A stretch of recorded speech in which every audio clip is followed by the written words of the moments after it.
Todos, aquí Andrés Zúñiga, su presentador de hoy. Les damos la bienvenida desde Cognitios con un nuevo video especialmente creado para ustedes, con la idea de difundir el aprendizaje, de difundir la enseñanza y darnos a conocer un poco más para que la gente disfrute de lo que tenemos para ustedes.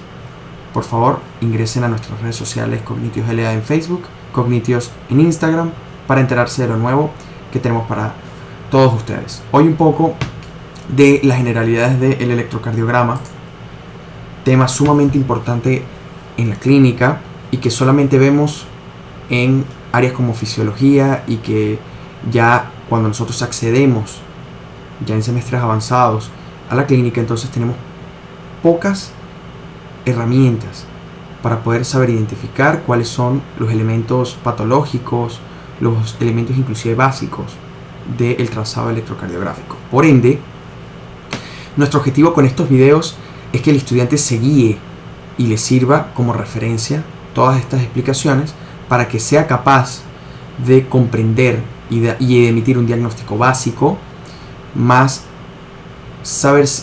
inclusive si es capaz de identificar qué es lo normal de lo anormal, para que prontamente emita un diagnóstico presuntivo que le ayude a referir, en el caso del médico general, al especialista, y que éste pueda atender al paciente de la mejor manera posible. Pero, como miembros de la atención primaria, los médicos generales estamos entonces obligados a atender este tipo de situaciones, y muchas veces nos encontramos en aprietos porque no sabemos o no tenemos las herramientas básicas para manejarlo. Bueno, comencemos con el electrocardiograma. Nosotros vemos en el trazado electrocardiográfico, primero tenemos que conocer las herramientas o los elementos que constituyen el equipo que hace posible este trazado, y es el equipo que registra el electrocardiógrafo con su amplificador y con cada una de las derivaciones que son colocadas previamente en el paciente, la cual no es objetivo de hoy identificar o recordar sus posiciones, y una computadora que lea y que, ya sea desde el punto de vista digital, muestre en una pantalla el registro electrocardiográfico o en el papel. Pero independientemente de esto, vamos a encontrar que los elementos que vamos a ver hoy son independientes a que estos se vean en una pantalla digital o en un papel. Lo que tenemos que tener en consideración es que la velocidad de registro del electrocardiograma se da a 25 milímetros por segundo. Y otro de los elementos que tenemos que tener en cuenta es que el electro se lee de izquierda a derecha. ¿Okay? Estas ondas o estas deflexiones que vemos repetidamente representan la actividad cardíaca. Si nos recordamos, el corazón presenta automatismo, que es una actividad que no depende de la influencia externa y en la que se generan despolarizaciones constantes, automáticas, y que permiten que el corazón funcione como una bomba que no para, que no se detiene. ¿Okay? Y tenemos que saber identificar los elementos dentro de esas ondas, y para eso tenemos que previamente saber cómo hacerlo. Y los que idearon este sistema se ayudaron de estos cuadros que vemos acá. El electrocardiograma o el papel del electrocardiograma cuenta con cuadros grandes o large boxes y cuadros pequeños o small boxes, siendo los cuadros pequeños la unidad fundamental de estos cuadros, midiendo cada uno 1 milímetro tanto en alto como en ancho. ¿Okay? En la línea horizontal o en el eje horizontal vamos a ver representado el tiempo en segundos, ¿okay? Y en la línea vertical o en el eje vertical vamos a ver representada la amplitud en milivoltios, siendo cada cuadro pequeño en el eje vertical 0.1 milivoltios y en el eje horizontal 0.04 segundos. Esto nos permite hacer sumas que nos van a permitir identificar el tiempo de cada una de las ondas y la amplitud de las mismas, cosa que nos permite diferenciar lo normal de lo anormal. ¿Okay? Y un cuadro grande que está bien representado en el papel del electrocardiograma va a estar constituido por 5 cuadros pequeños, dando entonces un tamaño total de 5 milímetros en alto y en ancho. Pero ahora cambia las unidades, siendo la unidad en tiempo 0,20 segundos y la unidad en milivoltios 0,5 milivoltios. ¿Ok? Esto es importante. A veces pensamos que lo básico y lo elemental no se tiene que recordar. Y es en estos detalles donde la gente más comete errores. Y generalmente hace mediciones y cálculos que muchas veces salen incorrectos porque no se saben las unidades que son fundamentales para el entendimiento de lo que viene adelante. Vamos a comenzar con el estudio propiamente dicho de las ondas que representan el electrocardiograma. Pero primero, y no menos importante, el estudio de la línea isoeléctrica. La línea isoeléctrica representa un periodo en donde no se denota actividad cardiovascular, actividad eléctrica cardiovascular, ya sea porque los potenciales intra y extra membranales, es decir, intra o extracelulares, son iguales y por ende el resultado total da cero, o porque no hay actividad eléctrica. Eso lo vemos representado, por lo menos si se recuerdan, cuando un paciente muere, en el electro sale una línea isoeléctrica que se mantiene en el tiempo sin actividad representada por estas ondas, lo que entonces da el diagnóstico electrocardiográfico de que no hay actividad cardíaca. Es súper importante porque nos permite diferenciar lo que son las deflexiones positivas de las deflexiones negativas. Toda deflexión hacia arriba, es decir, toda desviación de esa línea isoeléctrica hacia arriba representa una onda positiva, y toda onda o toda deflexión hacia abajo representa una onda negativa.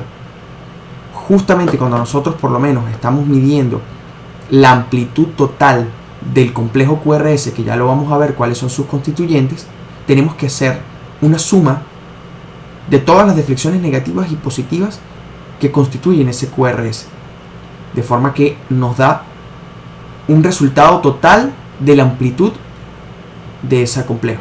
Ahorita ya lo vamos a explicar, pero era para hacer esa introducción. Vamos a ver que la onda P va a ser o va a representar la primera deflexión positiva que vamos a ver. Recuerden que esto es un electrocardiograma normal, por ende la onda P siempre debe existir. Vamos a ver que es una deflexión positiva que se acompaña de un ascenso que representa la actividad de despolarización de la aurícula izquierda, de la aurícula derecha, disculpen, y una parte descendente o un descenso de la onda P que representa la actividad de despolarización de la aurícula izquierda. Esto es sumamente importante porque van a haber patologías en donde van a haber modificaciones de 3 elementos. Van a haber modificación de la duración de la onda P, de la amplitud de la onda P y de la morfología de la onda P, lo que entonces nos va a permitir definir condiciones fisiopatológicas de importancia. Luego vamos a encontrar un segmento de línea isoeléctrica que se ubica entre la onda P y el complejo QRS, que puede ser denotado de varias maneras. Uno como segmento como segmento PR o como intervalo PR. Como intervalo PR representa el momento que va desde el inicio de la onda P hasta el inicio del complejo QRS. Es este que vemos acá, que va de aquí a acá. Y el segmento PR es ese segmento de línea isoeléctrica que va desde el final de la onda P hasta el inicio del complejo QRS. Las dos diferencias principales entre estos dos elementos o entre estos dos periodos es que el intervalo PR toma en cuenta la despolarización auricular, es decir, desde el inicio de la actividad del nodo sinusal o desencadenada por el nodo sinusal hasta el haz de His, mientras que el segmento PR no toma en cuenta la despolarización auricular, sino el momento que va, o la conducción del impulso cardíaco que va desde el final de la despolarización del segmento auricular, pasando por el nodo AB hasta llegar a las de His, siendo este un segmento súper importante debido a que representa el delay o el retraso del impulso cardíaco que permite a la masa auricular contraerse previo a la masa ventricular para permitir entonces un flujo continuo de sangre, como lo vamos a ver en el video de ciclo cardíaco. Luego de esto vamos a encontrar un complejo de ondas que fue denotado o fue denominado como complejo QRS, ¿ok? Y el complejo QRS está denotado por 3 elementos: la onda Q, la onda R y la onda S. La onda Q no necesariamente está presente y representa la primera deflexión negativa que vamos a conseguir en el complejo QRS, proseguida o sucedida por una deflexión positiva de gran amplitud en muchas derivaciones y que va a representar a representar la despolarización de uno de los ejes o uno de los vectores de despolarización de la masa ventricular, que lo vamos a ver más adelante. Y sucedido a esta deflexión positiva, una deflexión negativa que va a representar o se va a denotar como la onda S. Entonces podemos decir que la onda S es toda deflexión negativa que suceda a una deflexión positiva, que es en este caso la onda R. Esto es muy importante, muchachos, porque denotar los diferentes elementos del complejo QRS nos permiten saber cuándo hay una onda de más en el complejo, porque vamos a ver que muchas veces nos vamos a encontrar con segmentos de ondas como este, que va a ser una deflexión positiva que suceda a la onda S. Esto ya no va a ser llamada onda R, sino va a ser llamada en este caso onda R'. ¿Y por qué la prima? ¿Por qué el apóstrofe? ¿Por qué esa diferencia? Porque como ya existe una onda R previa, entonces se determinó que debía identificarse esas ondas adicionales. ¿Ok? Luego de este segmento, luego de este complejo QRS, algo que me faltó. Vamos a ver que el complejo QRS representa, cada una de sus ondas representan partes del vector de despolarización ventricular. La onda Q representa el vector septal de despolarización ventricular. La onda R representa el vector de paredes libres de despolarización ventricular. Y la onda S, el vector posterobasal de despolarización ventricular o el vector de despolarización del resto de la masa ventricular. Esto es sumamente importante porque alteraciones en cada uno de estos vectores van a verse reflejados en alteraciones específicas de cada una de las ondas. ¿Ok? Vamos a encontrar un punto J que representa el final del complejo QRS para dar entonces paso a el segmento ST, que es parte de esa línea isoeléctrica previa a la onda T, que representa el paso o el tiempo que tarda el ventrículo de despolarizarse a repolarizarse. Ese segmento es sumamente importante porque representa a nivel fisiopatológico, ya vamos a ver, desviaciones hacia arriba o hacia abajo o supradesniveles e infradesniveles van a denotar lesiones en la masa ventricular o en la masa miocárdica, que son sumamente importantes para identificar alteraciones que estén sucediendo en el paciente, pero luego hablaremos de eso. Ahora nos vamos a encontrar con una onda, que es en este caso la onda T, que es una deflexión positiva que representa la repolarización de toda la masa ventricular y tiene una morfología particular. Es lenta en su ascenso, ¿ok? Y rápida en su descenso. Luego nos vamos a encontrar en muchos casos con una siguiente onda, que es la onda U, que representa la repolarización de la masa de células de Purkinje ventriculares y que no necesariamente está presente en todos los electros y su presencia no necesariamente denota patología, ni su ausencia no generalmente denota patología. Por último y no menos importante, la identificación del intervalo QT, que comienza desde el inicio del complejo QRS hasta el final de la onda T y representa toda la actividad eléctrica ventricular, tanto en su repolarización como en su despolarización como en su repolarización.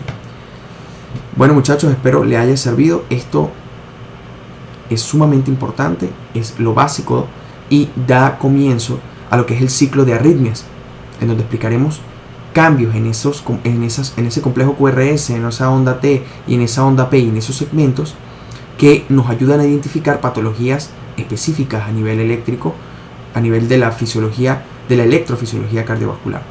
Espero haya sido de su agrado y nos vemos en una próxima oportunidad. Gracias.